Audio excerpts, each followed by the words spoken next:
It's time for another episode of Old Men Playing World of Tanks. Hey everybody, 4Tankers and Dog here. I hope you enjoyed that Leopard One driving video from last weekend. That was an amazing experience. That was freaking awesome. If you didn't see that video, go click up in the corner. If you missed it, go check that out. That's even just the intro. You don't have time for more than 60 seconds. That's well worth playing. And if you've got a good 20 minutes, give it a watch. It's really, really awesome. And today, we're going to roll out in the Leopard One. Kind of kitted out to look almost identical, actually, to the vehicle that I rode in over in the Czech Republic. And we are rolling out here on defense, on steps with Brother Thelonious. And this is my first video, actually, post crew perk realignment. When it was coming up, essentially, I didn't log in for a good couple of weeks because I knew I was going to Europe for a couple of weeks. And then I got COVID while in Europe. And then after recovering from that somewhat, I finally logged in to World of Tanks and started my 30-day crew reset timer. And actually, I still have some time left as of recording of this video.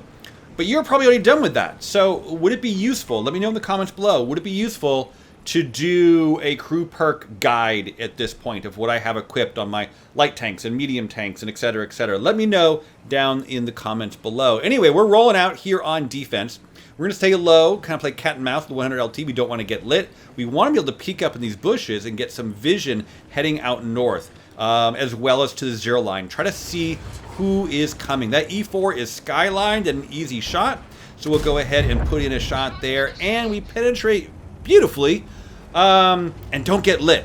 Now the 121B is heading towards the corner. And there's a window of opportunity where I could sneak in a shot. Let's go ahead and line up for it and get ready for it. And, well, we hit him, but it went off his turret. Now, because he owns that corner, he can pull up to that bush and shoot me all day long.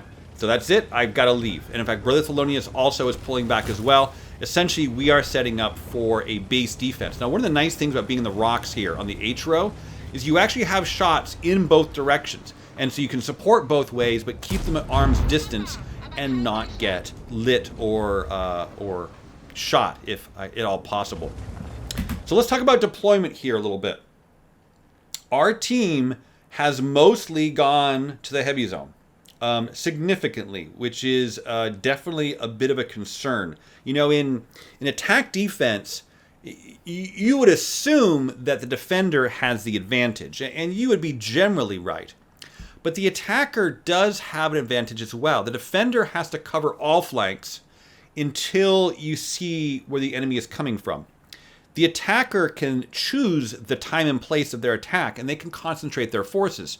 And so, for instance, there's still several unlit vehicles. There's a 121 that's unlit. There's an IS-7 that's unlit that hasn't been found. There's several vehicles that have not been seen before. If those all show up coming down the 9-0, and there's only, 5 of us down here, 6 if you include the E4, if they could overmatch us and mop us up for relatively free, well, then our team is on the back foot. So that's the yin and yang of attack defense. You got to cover all the angles till you see all the light bulbs go off, and then you have to respond to where they're attacking from and where they're getting advantage. That being said, we are in a incredibly mobile sniper vehicle. That's really the way I play this. You can do kind of more brawling, wolf-packing, medium tanky stuff, especially later in the battle or with other platoon mates and teammates. But by itself, the Leopard One is a fantastic sniper. And also, I equip all my vehicles like light tanks, but definitely the medium tanks I equip to be backup light tanks for games when there aren't many or any light tanks. And so actually I have this equipped with a crazy CVS optics and muffler. So I can go ahead and spot stuff like that E4 and not get lit, spot stuff like the 121. I can do crafty stuff like that, often spotting my own targets. And again, if other people spot it, I just have the most amazing sniper gun. And while we have nothing better to do, we are also going to go ahead and just put some fire up into that window, and just kind of suppress the 121. Make sure he knows that we still love him.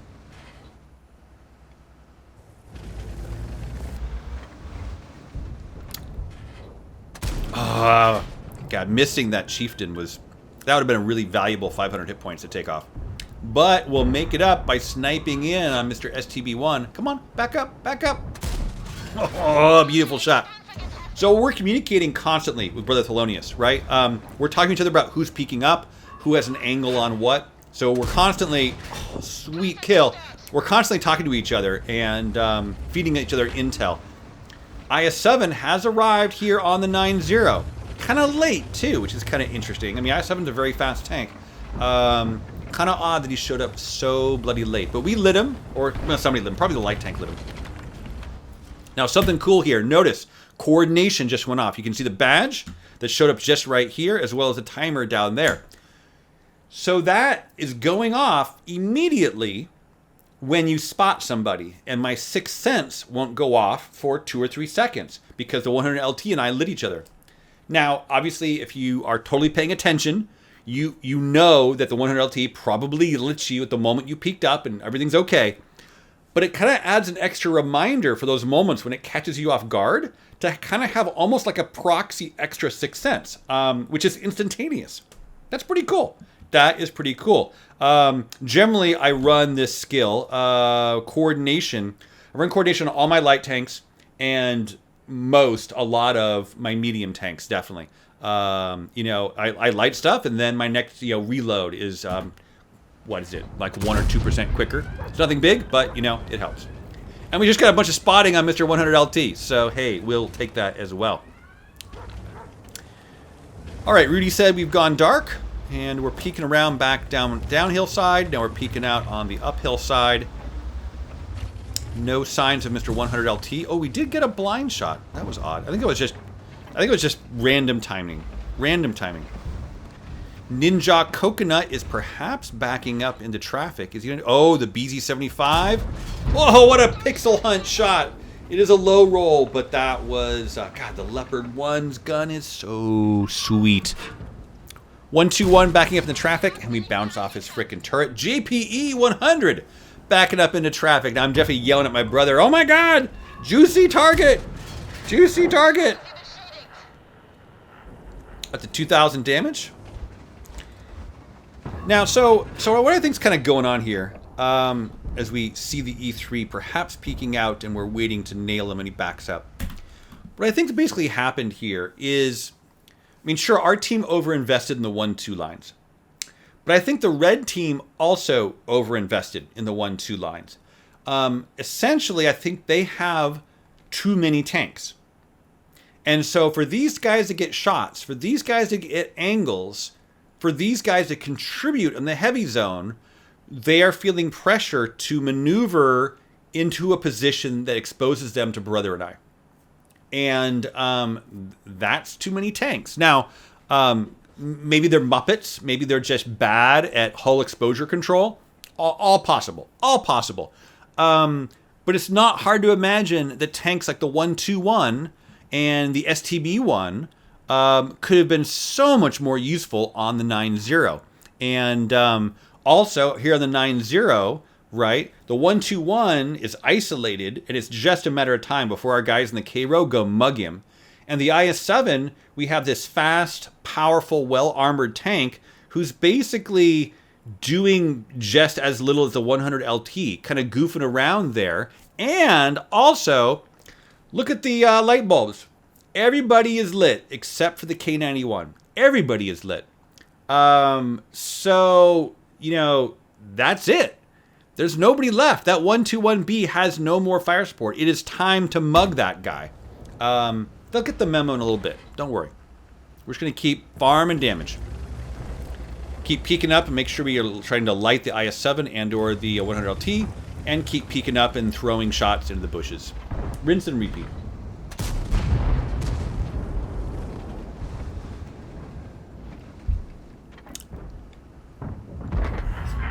Oh, we went into his tracks. Damn it. Damn it. I would have taken the damage. We burned his repair kit, but whatever.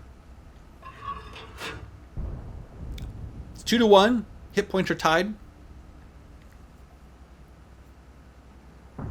Oh, a kill shot. Oh, a kill shot would be so good on Ninja Coconut.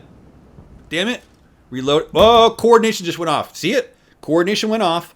We're concentrating on Ninja Coconut, and so we might not have noticed down there on the mini-map the 100 LT just showed up right next to us. And the Super Conqueror out there in the field.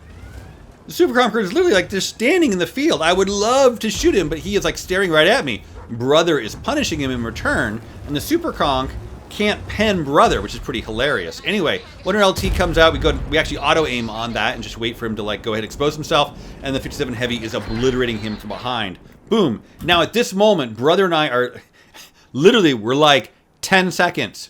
It is 5:04 is actually when he died. Wait until the next 04. We're talking to each other. It can be so, you can lose track of the concept of 10 seconds and the stretch of time when you're excited, when your adrenaline starts pumping and that kind of stuff. Find a timer, look up in the corner, and 8 seconds is probably enough, but you know, if everyone's staring at you, waiting for you to peek back out again, like I think the Super Conqueror probably is, you don't wait the minimum amount of time. Wait a full 10 seconds and then start peeking out. So it was 5:04. We're waiting for 4:54. Super Conk tries to put a shot into us. No luck. 4:54. We're going to go ahead out and actually peek out the opposite direction from where we were before, peeking out on top. We spot the IS-7. He probably spots us. Yes, he does. We're going to go ahead and stay here and waiting for a moment. Actually, the guys in the south see the IS-7 is not in his position, as well as the 100 LT being dead, and they go ahead and they're going to go move in and mug the 121B, or at least the TVP is going. The other guys eventually get the memo. Now, a very important thing when you're doing that kind of push, A, go together. B, you know, anticipate from what angle the enemy team might help out the person you're mugging. So it's very important to then go ahead and block that angle, block that fire angle by hiding behind something. A rock, all the way around the corner in the terrain there at K0. Just be behind the red tank, accept whatever angles, whatever shots, right? Just be on the south side of that red tank so the E4's job is harder, right? Something like that. We're gonna go ahead and peek up and try to get a shot because the E4 is skylining himself.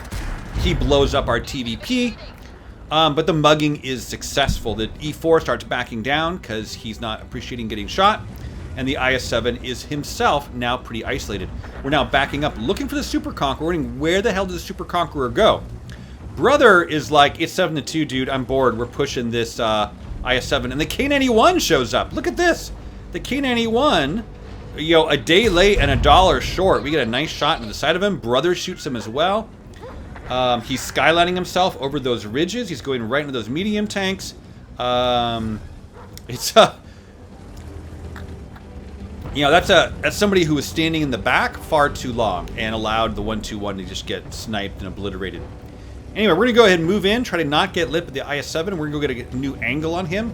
He's got a lot of armor. It's very important to just not have the same angle of attack as your allies. Use your mobility, get around him. And there's a nice bush line here. So I can pull right up and light him and provide some good intel for the team. For the green there on the seam of the tracks, we put it through. We do get lit, but we can see from his gun barrel, he's not really looking at us. He's facing us now, so we're going for his lower front plate. Plants another shot in. Our guys are mopping up the enemy team over on the 1-2-3. The guys over on K0, they've finished off Mr. K91. That does not penetrate, but we're staying back from the bushes now and just go ahead and use the spotting from Brother Thelonious, probably proxy spotting, and not even get lit as we fire here. IS-7's toast, JPE is toast. That is the ball game. 4,500 damage and 1167 in spotting. Let's go ahead and take a look at the post-game stats. 21 shots fired, 16 hits, and 11 penetrations for 4,551 sweet, sweet damage.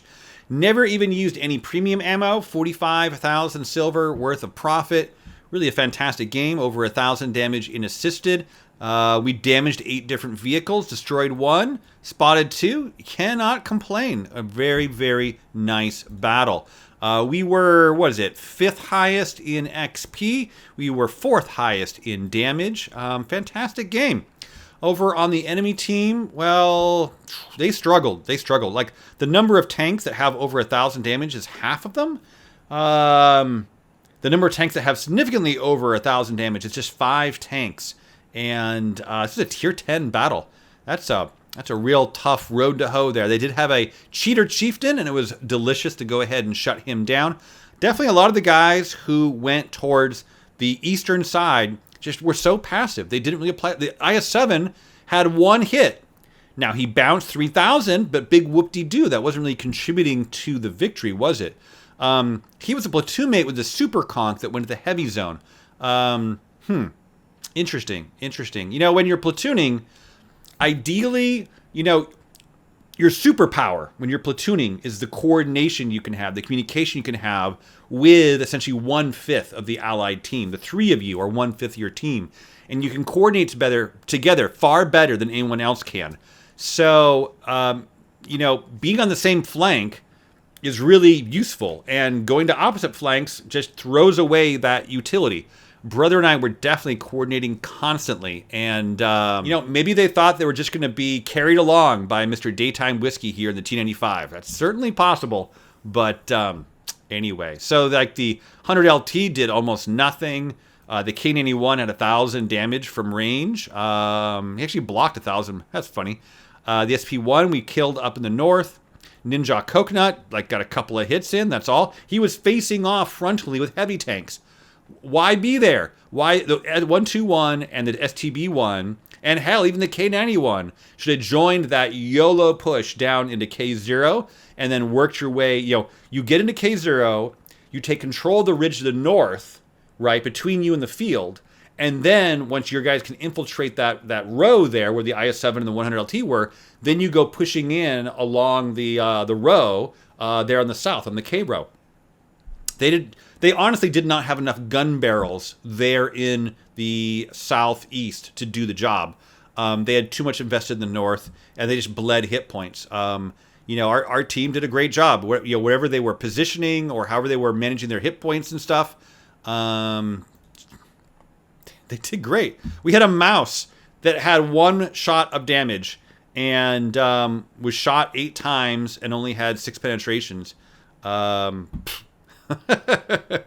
Brother got 2,500 damage. Certainly very, very nice. I was ripping on our Prog 65 for going to the heavy zone. He did actually a decent amount of damage, 2,000 damage and 1,000 on detecting. Yeah, not bad. Not bad. The CS63 farmed a lot from the K-Row. Good to see that. So all around a fantastic game. That was just a second class, honestly. All in a day's work in a Leopard One. We got a Confederate, a Fire for Effect, and a Spotter. Not a bad game. If you appreciate content like this, please like, please subscribe, all that kind of good stuff. Don't forget the Leopard One real-life driving video up in the corner. And if you want to see some guides on crew perks and how I set up my vehicles and stuff, please go ahead and comment that in the video description down below. Thank you for watching. Good hunting, and carry hard.